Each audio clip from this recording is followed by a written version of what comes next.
Hey, everybody. Welcome to this episode of Can We Talk About Your WordPress Projects? This is part 5 of a 5-part series on setting client expectations. I'm going to share my screen because you know I love slides. They just make it easier for everybody. So let me share. As I said, this is part 5 of our 5-part series. This one is setting client expectations about common project problems. If you're watching me live, if you would type live in the comments or tell me where you're watching from. If you're watching the replay, if you could type replay in the comments, that would be helpful. As always, this series, Can We Talk About Your WordPress Projects, is brought to you by the WP Project Managers Academy, which is the only place on the web that teaches you industry standards for completing your projects on time, within budget, with features that meet the client's business requirements, with, most importantly, without sacrificing profit. Let's review common misconceptions clients have about web development projects and what we've covered so far in this series on setting client expectations. Those are respect. They tend to not see you as a colleague, but more as an employee or someone they've hired that they can boss around. You can set expectations regarding that and allow your client to see you more as a professional and a colleague. We talked about budget and payments and misconceptions that clients have about that, the 1-hour website or the $500 website. We talked about setting expectations regarding design. Today, we're going to talk about common project problems. Before we can talk about the common project problems, let's look at what a successful project looks like. Well, we kind of talked about it when I was describing the WP Project Managers Academy, because project success is a project that is completed on time, within budget, with the right features that also retains your profit margin. If something gets in the way of you doing that, then it's a problem. The most common ones are scope creep, the content collection bottleneck, and client communication. Now, I have to tell you, I just realized I did not change any of the images on this slide deck from the last time I did it. Pay no attention to the images. We're just talking about the words on the slides. Okay. So how do you set proper client expectations about these 3 things? Before you do that, you need to change your own mindset about project problems. You need to admit that projects typically have problems. The problems don't go away just because you ignore them. These are problems that just about every developer, implementer, or WordPress professional has had on their projects at some point, I assure you. You also need to have a clear plan for managing those problems. Admitting the problems exist is not enough, or that there's the potential for problems. You need a solid plan for managing so the problems don't occur in the first place. And it is really possible to do that. You want to always assess risk. That was hard to say. Well, let's put the word project in there. Always assess project risk. Now, this is something most people leave out, but it is absolutely necessary.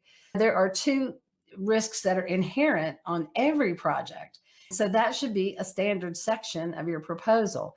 And those are client availability or adherence to the schedule and resource availability. There are sometimes the ones that might be specific to your project. Like if your client is hosting with a less than stellar host that you know from experience may end up causing problems, that's a risk to your project. And it should be something you set your mindset about, that you need to examine those risks, assess those risks, and inform your client about it. Put a plan in place to manage that risk. You need to accept change is inevitable. You're never, ever going to get it right on the first try. So do the best you can and invoke the change procedure for things you forget to ask, or the client forgot to tell you, or they want to add later. But always accept the idea that change is inevitable. You want to embrace the change budget. This is an absolute must for controlling change. We've talked about it over and over in much of the training I've done here on Facebook and also in the WP Project Managers Academy. It's a big deal. You absolutely need to stop trying to be invisible. As developers, we tend to want to hide behind email. We tend to want to hide behind automated reports and automated processes so that all this stuff just gets sent to your client and you don't really have to deal with them. But you need to talk to your clients. When you're developing their website, you need to have a regularly scheduled status call. After the website's launched and maybe they're on a care plan, you need to touch base with them every so often. This is so important, even if it's just to chat and say, how are things going? Are you happy with things? That is super important. That has to do with client communication. Let's say that you've got your mindset right. Now it's time to educate the client.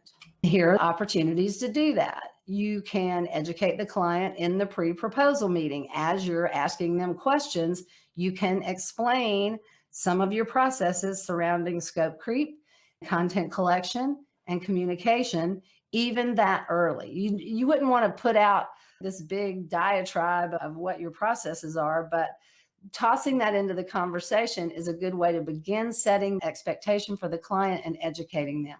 You want to include things that address those problems in your proposal and contract.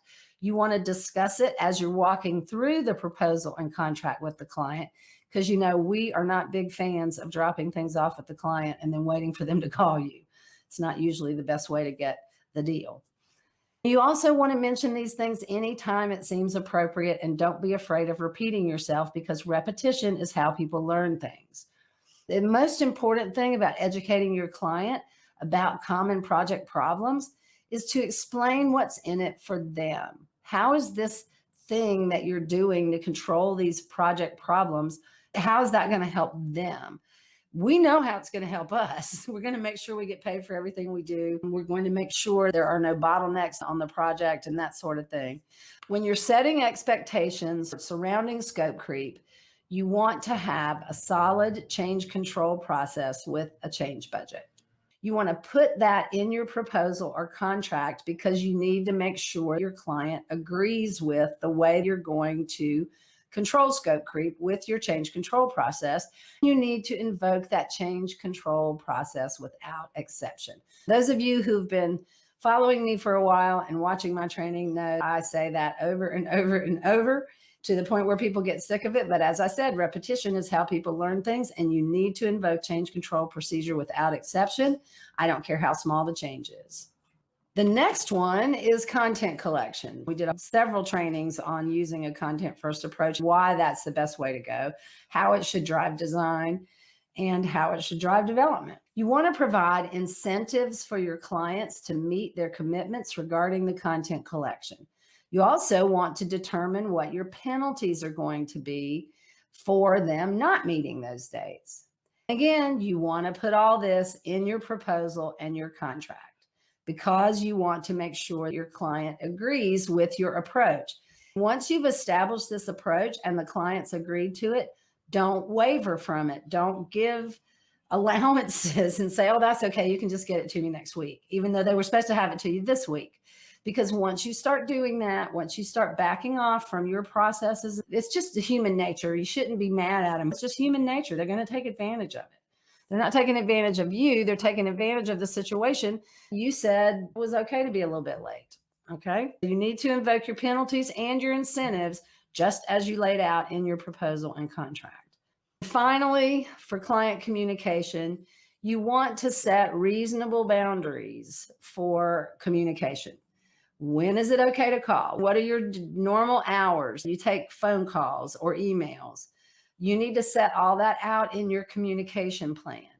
You need to have a status reporting method. This is another thing. I don't understand why people don't do this, especially while you're in development. Also, after they've gone on a care plan or whatever, you need to have a status reporting method that is consistent. Even if they never open the email, you're going to send it on a consistent basis to the client to report, here's what we plan to do this week. Here's what we actually did this week. Sometimes that could be the same, a little bit less than you had planned, or sometimes you could even get more done than you had planned on getting done. So you really need to be consistent with that.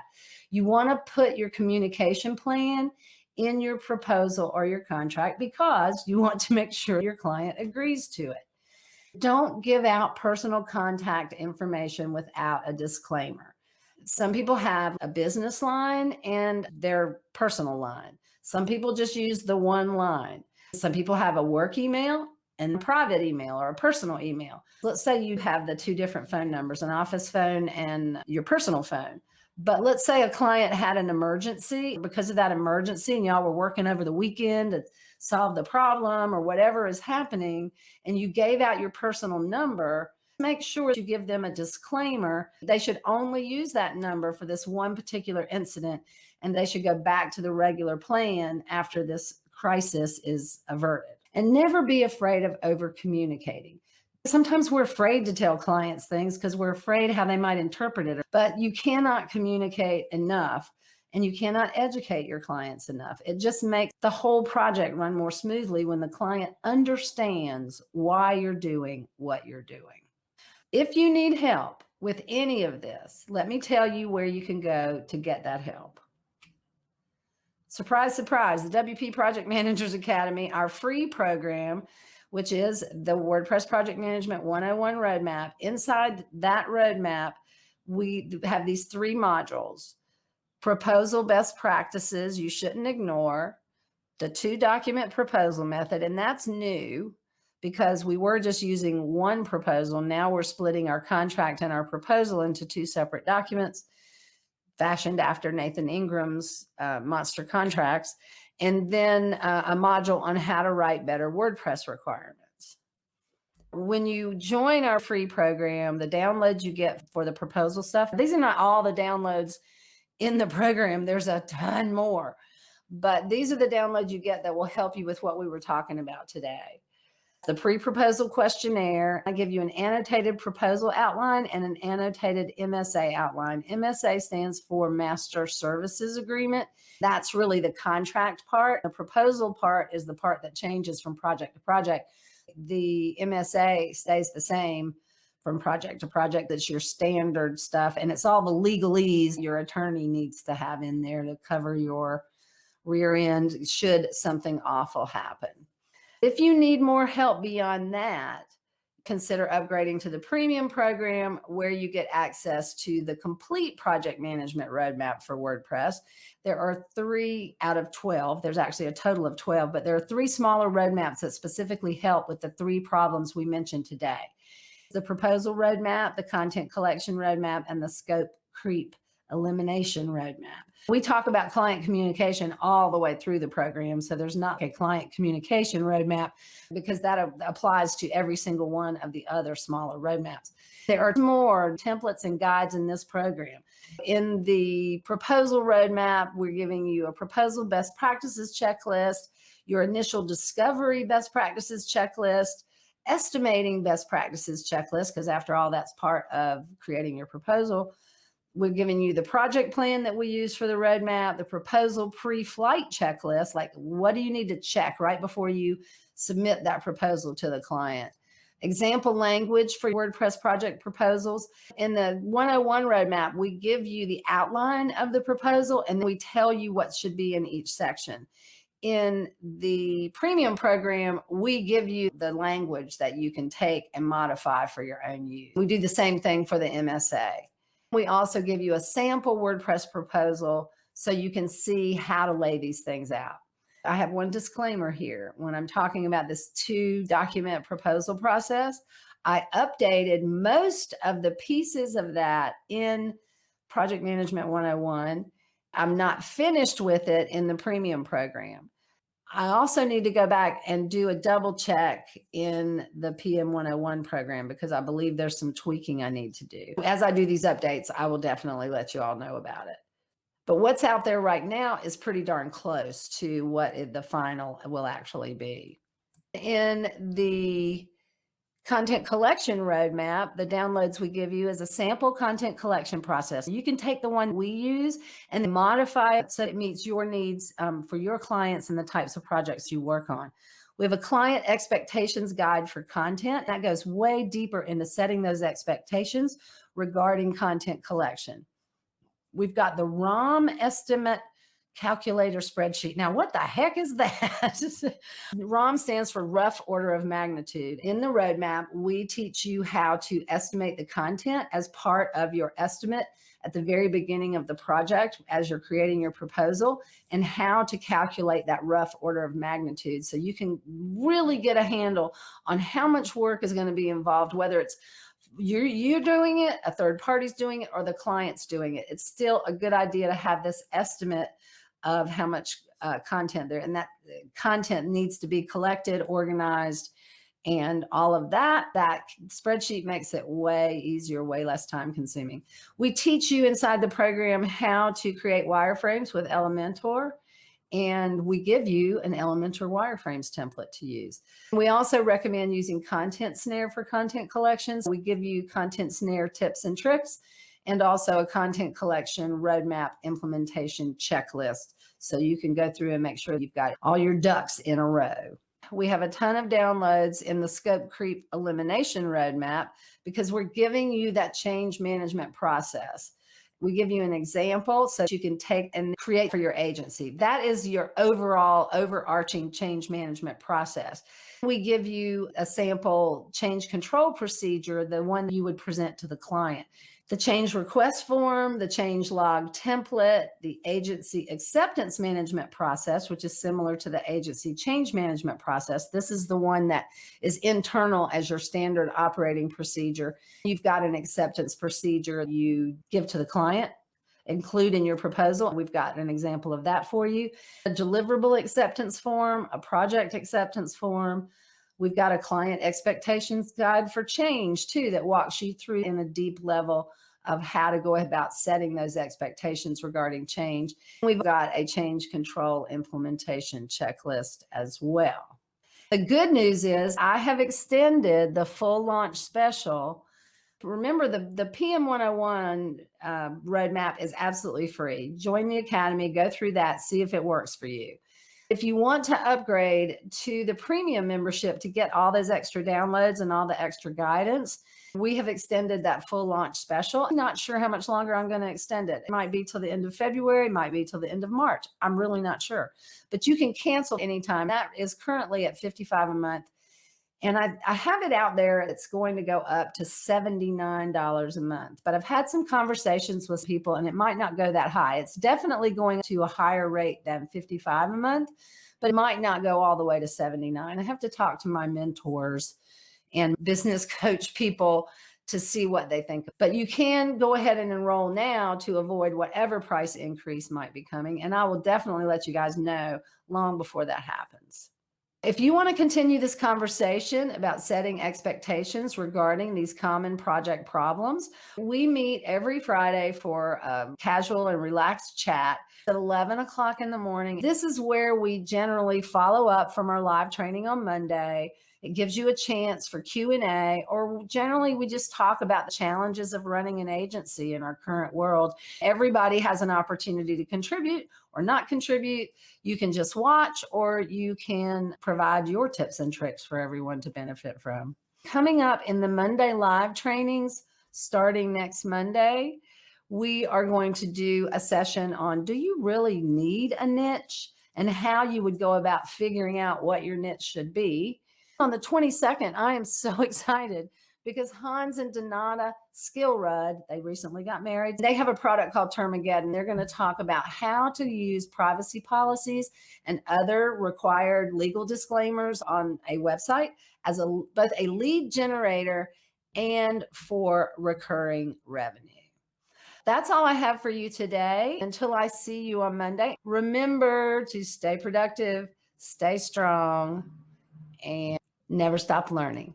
Thanks for watching. I hope to see you in the chat on Friday. Have a lovely evening. Bye, guys.